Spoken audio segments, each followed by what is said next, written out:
موعد مباراة النادي الأهلي وسيراميكا كليوباترا في نصف نهائي كأس السوبر المصري. بس قبل أي حاجة، لو أنت مهتم بأخبار النادي الأهلي اعمل اشتراك دلوقتي في القناة عشان يوصل ليك كل جديد. بعد تعادل مثير مع المصري البورسعيدي على استاد برج العرب، الأهلي خرج بنقطة وحيدة من مواجهة كانت ممكن تنتهي فوز غالي، لكن الحظ ما كانش حليف المرد الأحمر بعد ما ضيع أحمد سيد زيزو ركلة جزاء في آخر دقيقة من الوقت بدل الضايع. النتيجة دي خلت الأهلي يوصل للنقطة 23 في المركز الثاني بجدول الدوري، ورا سيراميكا كليوباترا المتصدر ب 26 نقطة، واللي بيقدم موسم استثنائي واثبت انه جاي ينافس على كل بطولة. لكن دلوقتي التركيز كله رايح على بطولة السوبر المصري 2025، البطولة اللي دايما ليها طابع خاص ومكانة كبيرة عند جمهور النادي الاهلي، خصوصا انها بتتلعب في الامارات اللي كانت وش السعد على المرد الاحمر في اكثر من مناسبة. الاهلي داخل نصف النهائي بروح التحدي ورغبة في استعادة نغمة الانتصارات بعد التعادل الاخير في الدوري، وبيحلم بخطوة جديدة تقربه من لقب جديد يضيفوا لتاريخه الكبير. اما سيراميكا كليوباترا فداخل اللقاء بثقة الصدارة، وبيسعى يعمل مفاجأة تقلب الموازين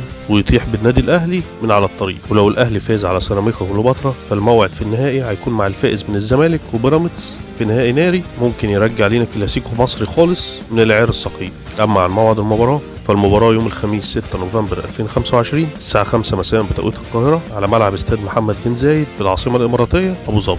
كده وصلنا للنهاية. لو أنت مهتم بأخبار النادي الأهلي اعمل اشتراك دلوقتي في القناة عشان يوصل ليك كل جديد. كان معكم حسن سعيد.